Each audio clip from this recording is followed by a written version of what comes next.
Okay, let's say we got a couple. They want to go to the movies, but he wants emotion. He wants to feel. He wants some romance. She wants action, blood, guts, gore. Fortunately, we now have Hard Eyes, which takes the modern rom-com and the modern slasher and just combines them together. But Hard Eyes stars Olivia Holt, who starred in the Marvel show Cloak and Dagger, which I really liked, and she was really good in it. And Mason Gooding, who was in the last couple Scream movies, and he was in A24's Y2K, so he's been on kind of a horror trend lately. The movie comes out in theaters on February 7th, and it's interesting because, like I said, it's a genuine mashup of a typical rom-com and a typical thriller. Well, it's more like we have a typical rom-com, right, where two people meet through happenstance, and then life like brings them back together, and then they just start to have more cute, awkward moments throughout the movie until they eventually get together, right? But the conflict in this movie is when it's because it's mixing two genres, it makes it harder for me to kind of grade it and critique it.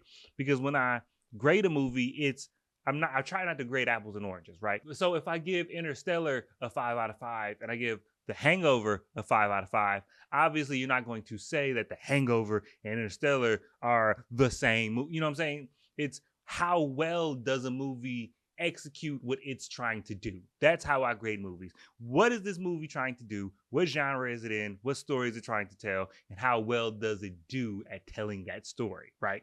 That's how I grade movies. So when you're giving me a movie that's a rom-com and a slasher, I have to grade it by rom-com standards and by slasher standards.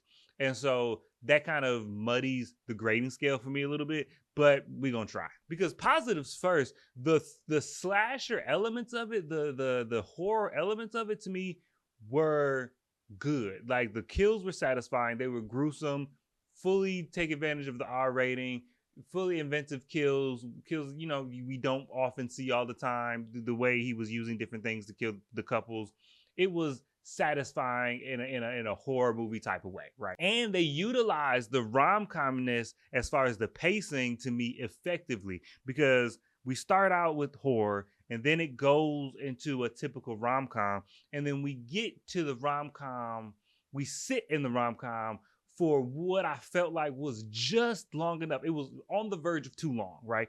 But right before it was too long, the horror drops, and you almost forget you're watching a horror movie, and then we get back to slashing. And I was like, the way it dropped in there was like, oh snap, I forgot that this is what we were doing. And to me, that was very effective. And it wasn't a typical jump scare. It wasn't a typical, way that horror movies do it, because it was using kind of the rom-com framework and sensibilities to drop your guard and catch you on surprise. And it worked on me. It did. But some of the comedic elements and some of the levity of the movie was weird, because it felt at times like it was spoofing the genre. Like it felt like there were a lot of pop culture references, a lot of meta references, a lot of stuff that was just like almost making fun of the genre. But to me, it wasn't like a wink at the camera, we're on the joke type of way. It was just kind of like, I'm supposed to take this earnestly. Like, this is an earnest attempt at a rom-com. We're not spoofing a rom-com. So I'm thinking that this is a genuine rom-com, which we're making fun of different tropes and different other movies in the genre. It's the producers of Scream, and you definitely see, especially if the last two Screams, if you saw the last two Screams, you see a lot of the same sensibilities with the killer and with the jokes and with the dialogue. You see a lot of that in here, especially on the horror aspect of it, the slasher aspect of it. So if you like those movies, you might like this, but also it works for Scream, because Scream is supposed to be like meta. We're supposed to understand we're in a slasher movie at this point. So with Hard Eyes, when they were doing that type of stuff, they were doing Scream comedy and Scream dialogue.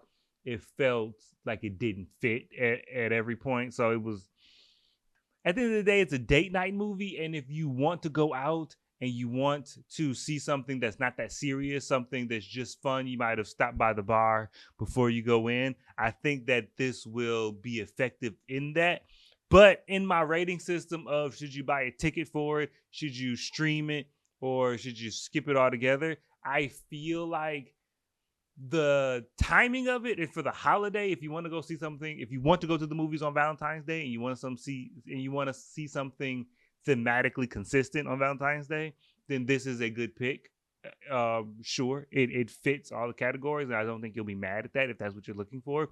But just as a movie on its own, I streaming, you could stream it, and I feel like you would have a better time with it at home, drinking and eating and watching it and laughing and jumping. I think it would be a little bit more enjoyable at home. So with Hard Eyes, let me know how you feel. But like, what's your favorite Valentine's Day movie? If you have one, do people have favorite Valentine's Day movies, or they just have favorite romantic comedies? But what's your favorite movie to watch around Valentine's Day? And if you've seen Hard Eyes, let me know how you feel about it, because I was very conflicted. So let me know. We can get into it. Let me know. We can get into it, and I'll catch you guys next time.